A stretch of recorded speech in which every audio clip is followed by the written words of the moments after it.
जुबान का मेरा तात्पर्य ये था कि हमने जिसको कहा था कि भाई जुबान दी थी, हमने अपनी जीती हुई सीट दी है उनको। और ऐसा इतिहास में पहली बार हुआ होगा कि जीती हुई सीट हमने किसी को दी है। सबसे बड़ी जो लड़ाई लड़ी जाएगी, अब इसे हम अप्रैल से शुरुआत करूंगा कि जो हमारे युवा अधिवक्ता हैं उनके बैठने की व्यवस्था कहाँ की जाए, क्योंकि ये 5 बीघे ज़मीन मिली है। इस 5 बीघे ज़मीन में किसी का कोई भला नहीं होना है, क्योंकि आप यहाँ जहाँ भी घूमोगे इसका न्यायालय प्रांगण में तो एक गाना याद आता है, अजीर उठकर अब कहाँ जाइएगा, जहाँ जाइएगा हमें पाइएगा। ठीक है, अब एक लड़ाई लड़ी जाएगी बहुत बड़ी, चाहे उसके लिए मुझे सचिवालय का घेराव करना पड़े, चाहे जेल जाना पड़े। 10 बीघे जमीन की हम बात करेंगे अधिवक्ताओं के चैम्बर निर्माण। अच्छा, इस बार जीत के लिए कितना आश्वस्त है? देखिए, जीत के लिए तो हम बिल्कुल आश्वस्त हैं। और अब तो हम ये देख रहे हैं कि हमारा जो है मार्जिन कितना रहेगा। तो अब हम मार्जिन की लड़ाई लड़ रहे हैं। हम जीत की तो कहाँ कि जीत और हार एक अलग है। अब तो हमारा लीड कितनी होगी है? लीड मेरा जो विचार है, मुझे तब अच्छा महसूस होगा जब 500 से ऊपर की लीड रहेगी। नमस्कार, आपका स्वागत है न्यूज़ स्पोर्ट इंडिया में और मैं हूं आपके साथ नवाब चौधरी। और इस वक्त मेरे साथ हैं मनमोहन कंडवाल, जो कि 9 बार देहरादून बार एसोसिएशन के जो है अध्यक्ष रह चुके हैं और 10वीं बार मैदान में है। हालांकि कुछ कारणों की वजह से पिछले साल चुनाव नहीं लड़ पाए हैं। कंडवाल जी, आज नामांकन करवाने जा रहे हैं। कहा यह भी जा रहा है कि इस बार जो मुकाबला है वो थोड़ा रोमांचक होने जा रहा है। देखिए, हमारे बार एसोसिएशन का जब भी चुनाव होता है तो रोमांचक मोड पे ही जाता है। हाँ, ये जरूर था कि रोमांचक पिछली बार इसलिए हुआ था कि मैं चुनाव नहीं लड़ा था, तो जो अध्यक्ष पद पे जीत थी वो बहुत करीब 250 के अंतर से हुई। और जब मैं मैदान में उतरता, पिछली बार तो मैं लड़ा नहीं था, और जब भी मैं मैदान में रहता तो मेरी तो जो मतों के लीड होती है वो लगभग 700 साढ़े 700 के आसपास होती है। तो रोमांचक तो पिछली बार कह सकते हैं। इस बार तो मुझे लगता है, जहाँ तक आप भी यहाँ कचहरी में अवलोकन करें कि किस तरीके से चल रहा है, तो क्या लगता है कि पिछली बार चुनाव नहीं लड़े तो वोट कम पड़े थे? देखिए, पिछली बार जब मैं चुनाव नहीं लड़ा तो यहाँ पे बहुत सारे अधिवक्ता जो है अपना गुस्सा, अपना इजहार, रोना शुरू, बहुत सारी तरीके की चीज़ें हुई हैं। और पत्रकार बंधुओं ने भी पहली बार देखा जब हमारी वार्ता हुई, उन्होंने कहा हम हर कार्यक्रम में सम्मिलित होते हैं, चाहे पूरे देश में, लेकिन ऐसा माहौल हमने कभी नहीं देखा जो एक अधिवक्ता के लिए रो रहे थे कि आप चुनाव क्यों नहीं लड़ रहे हो, आप नॉमिनेशन भरो, नामांकन भरो। लेकिन कुछ कारणवश, स्वास्थ्य के कारणों से, कुछ कारणों से मैं चुनाव नहीं लड़ पाया था। और जब मैं चुनाव नहीं लड़ पाया तो उस कारण जो है, एक तो आपस में इनकी टक्कर रही। और जब मैं चुनाव मैदान में उतरता हूँ तो किसी को जुबान दे दी थी? जुबान का मेरा तात्पर्य ये था कि हमने जिसको कहा था कि भाई जुबान दी थी, हमने अपनी जीती हुई सीट दी है उनको। और ऐसा इतिहास में पहली बार हुआ होगा कि जीती हुई सीट हमने किसी को दी है। और यहाँ तो मैंने ये भी देखा, जो मेरे खिलाफ 6 बार लड़ चुके हैं चुनाव, वो हारने के बाद भी हटते नहीं है। लेकिन मैंने तो अपनी जीती हुई सीट दी थी, तो मैं लड़ा नहीं था। लेकिन कुछ कारण ऐसे बने इस बार, जिस तरीके से माहौल बना, जिस तरीके से एक दिक्कतों का सामना करना पड़ा, उसके कारण फिर मेरे जो समर्थक थे सबने कहा कि जी आप चुनाव लड़ोगे और आपको किसी भी तरीके से चुनाव लड़ाया जाएगा। बड़ा चेहरा भी यहाँ पे, यहाँ बार एसोसिएशन का 9 बार आप लड़ चुके हैं और अध्यक्ष बन चुके हैं, 10वीं बार मैदान में है। जाहिर सी बात है, बिना आपके तो रोमांचक हो ही नहीं सकता मुकाबला। देखिए, 2 चीज़ें हैं कि मैं इतनी बार लूँ, ये तो हमारे जो साथी अधिवक्ता हैं इनका प्यार, इनका बड़े बुजुर्ग जो है उनका आशीर्वाद मिलता है। और मैं तो एक सेवक की भूमिका में रहता हूँ, प्रधान सेवक की भूमिका में रहता हूँ। मेरा इससे नहीं होता कि मैं अध्यक्ष हूँ तो बहुत बड़ी चीज़, मैं एक सेवक के रूप में हमेशा मौजूद रहता हूँ, हर एक के बीच में रहता हूँ। और अपने कार्यालय, जो हमारा कार्यालय भी होता है, उसमें भी बहुत कम बैठता हूँ। जब कोई मीटिंग होती है, कोई आ जाता है तो तभी बैठता हूँ, वरना मैं लोग आम अपने अधिवक्ता समुदाय हूँ उनके बीच में ही मौजूद रहता हूँ।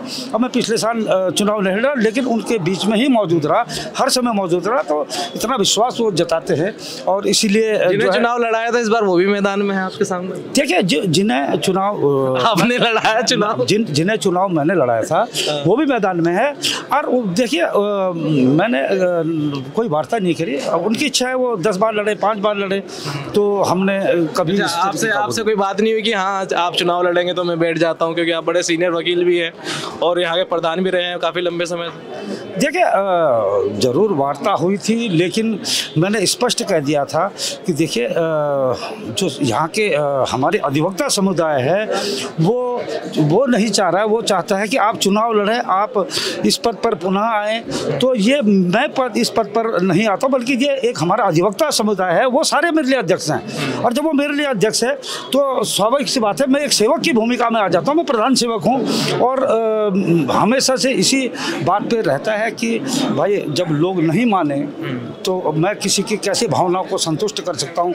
और यही कारण पिछली बार भी रहा कि जिन्हें मैंने चुनाव लड़ाया था, अनिल शर्मा जी को, वो कमी वोट से जीते।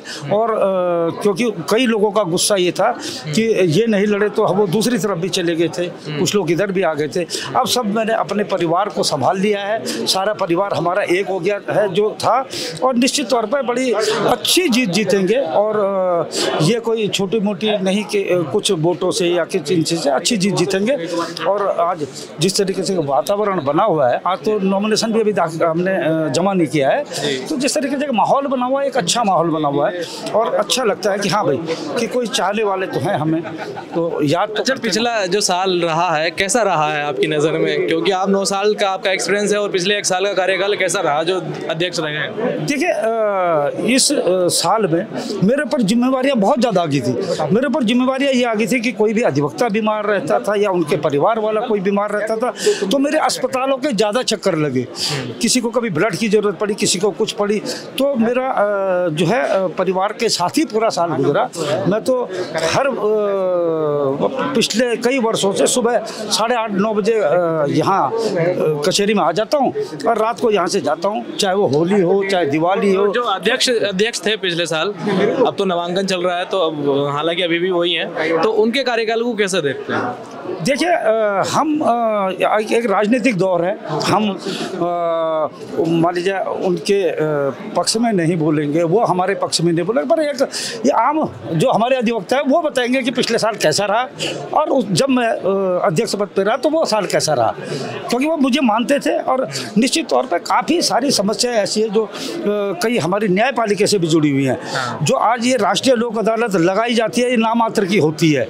और ये जब नामात्र की होती है तो सबसे पहले बनने के बाद इसका जरूर ज़बरदस्त विरोध करूंगा कि ये इसे ख़त्म करा जाए, क्योंकि कोई भी उसमें रिलीफ किसी को भी नहीं दिया जाता है। और सारी चीज़ें, बहुत सारी चीज़ें हैं, ये हमारा MB एक्ट है, ये हर जगह, जबकि एक सेंटर एक्ट है, तो ये दिल्ली में अलग है, देहरादून में अलग है, उत्तराखंड में अलग है। ये क्या, क्योंकि मैं दिल्ली वाले भी आदेश लाया हूँ और निश्चित तौर पर इस पर मार्च में इस पर भी हम कार्रवाई करना शुरू करेंगे कि जब दिल्ली में मान लिया जुर्माना इतना कम है तो यहाँ पे देहरादून में या उत्तराखंड में ज़्यादा क्यों हो रहा है, ऐसी क्या परिस्थितियाँ हैं। तो इन चीज़ों की लड़ाई लड़ी जाएगी और सबसे बड़ी जो लड़ाई लड़ी जाएगी, अब इसे हम अप्रैल से शुरुआत करूँगा कि जो हमारे युवा अधिवक्ता हैं उनके बैठने की व्यवस्था कहाँ की जाए, क्योंकि ये 5 बीघे ज़मीन मिली है, इस 5 बीघे ज़मीन में किसी का कोई भला नहीं होना है, क्योंकि वहाँ हर चीज़ें बननी है। तो जब 5 बीघे ज़मीन में किसी का होगा नहीं, ज़्यादा से ज़्यादा 1200 चैम्बर बन जाएंगे, 1400 अधिवक्ता उसमें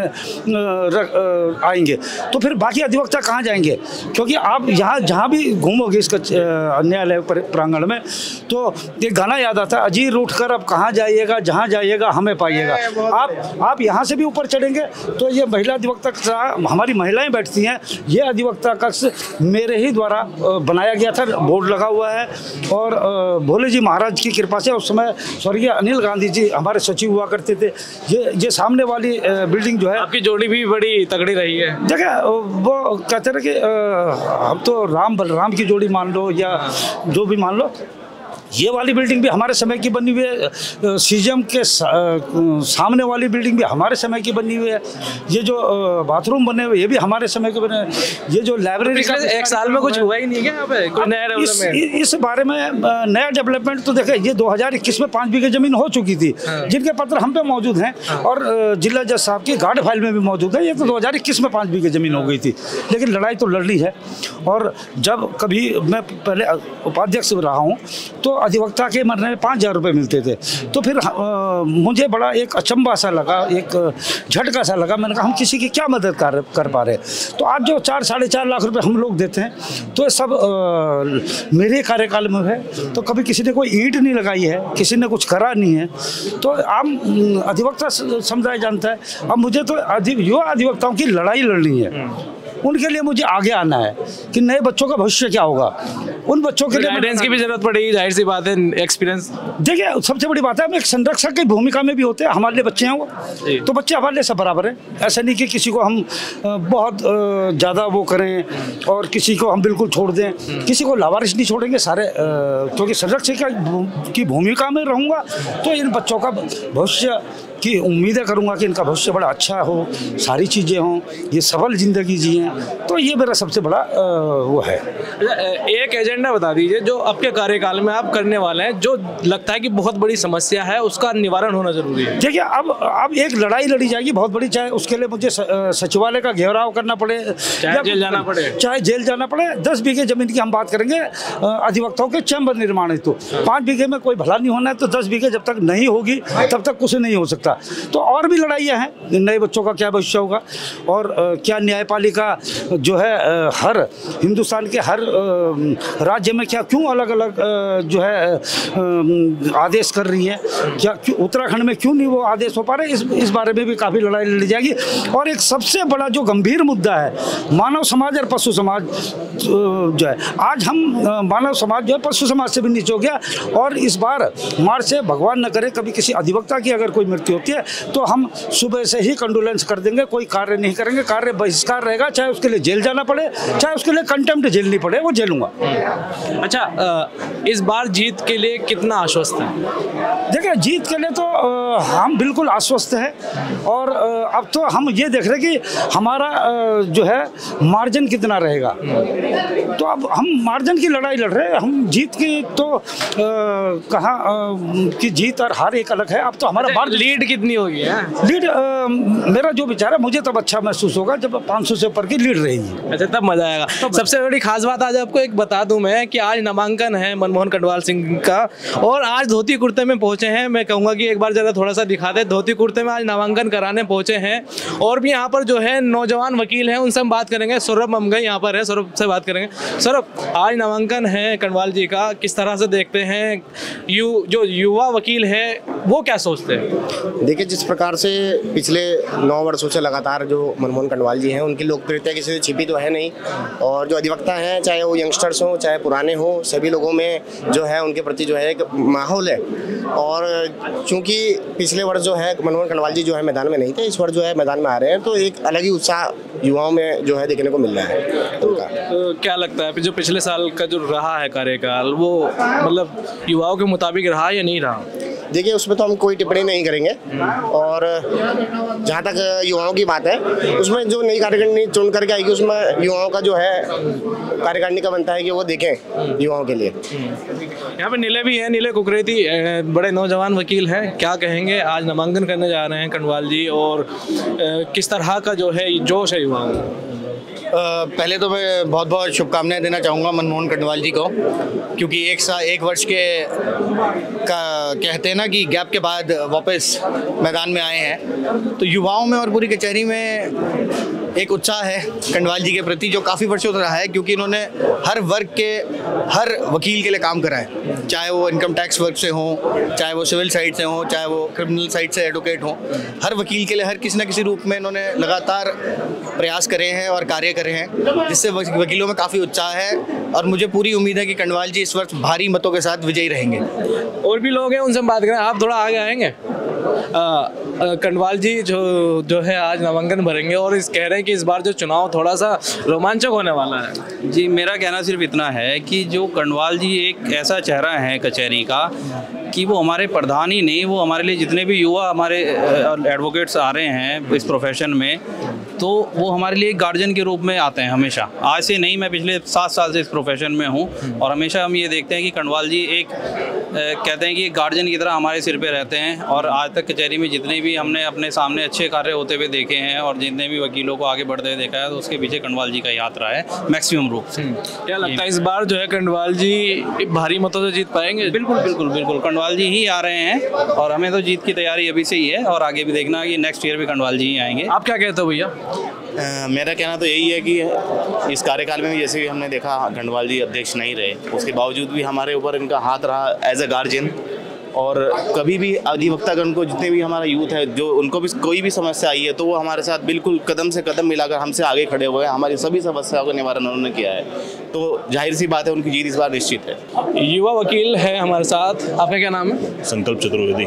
संकल्प, क्या लगता है इस बार का जो चुनाव हो रहा है, क्या ज़रूरतें हैं वकीलों की? क्या लगता है कौन जीतेगा, किसको सपोर्ट कर रहे हैं, कौन युवाओं के दिलों की धड़कन है? देखिए, मेरा कहना बस इतना सा है कि जो भी जीते एक अच्छी कार्यकारिणी मिले इस बार को दोबारा से। और सबसे पहले जो चैम्बर्स का निर्माण कार्य बाकी है वो पूरा हो। हम जैसे जो युवा वकील हैं, इनको सबसे पहले जो चैम्बर्स की ज़रूरतें हैं वो पूरी की जाएँ। जो परेशानियाँ देखी जा रही हैं कोर्ट की, उसको पूरा किया जाए। किस तरीके से चैम्बर्स का अलॉटमेंट होगा वो काम पूरा हो। एक अच्छी लाइब्रेरी बने जिससे जिन्हें बुक्स अवेलेबल नहीं हो पाती हैं बच्चों को, वो यहाँ से रेफ़र कर सकें अपने आप को। इस तरीके की प्रॉब्लम्स को पहले सॉल्व करना चाहिए जी। और क्या लगता है इस बार कौन जीतने वाला है? जो जीते, मेरे तो सभी को शुभकामनाएं हैं। जो सब खड़े हुए हैं, जितने भी कैंडिडेट्स हैं पूरे कार्यकारिणी के लिए, चाहे 3+ हो 5+, सब तो जीत नहीं पाएंगे। सब तो स्वाभाविक सी बात है नहीं जीत पाएंगे, बट जो भी जीते मेरे उसके लिए अभी से शुभकामनाएं हैं। कण्डवाल जी हैं, बड्डू सर हैं, चीनी भाई हैं अध्यक्ष की दौड़ में। जो भी निकल के आए वो अच्छा कार्य अपना करे आने वाले कार्यकारिणी के लिए, और बार के भले के लिए सोचे, युवाओं के भले के लिए सोचे। पर हमने कई लोगों से बात की है और यहाँ पर जो युवा वकील है उनका कहना है कि जो मनमोहन कण्डवाल है वो जो युवाओं का मार्गदर्शन करते हैं, हमेशा उनकी हेल्प करते हैं और मदद करने के लिए हमेशा तत्पर रहते हैं। हालांकि इस बार का जो चुनाव है बार एसोसिएशन देहरादून का, वो काफ़ी रोमांचक होने जा रहा है, क्योंकि पिछली बार जो अध्यक्ष बने थे वो अनिल शर्मा बने थे और पिछली बार जब चुनाव नहीं लड़ा मनमोहन कण्डवाल ने तो उन्हें सपोर्ट किया था, लेकिन इस बार जिन्हें सपोर्ट किया था वो भी आमने सामने हो गए हैं। अब देखना ये होगा कि कौन जीतेगा और कौन कितने भारी मतों से जीतेगा।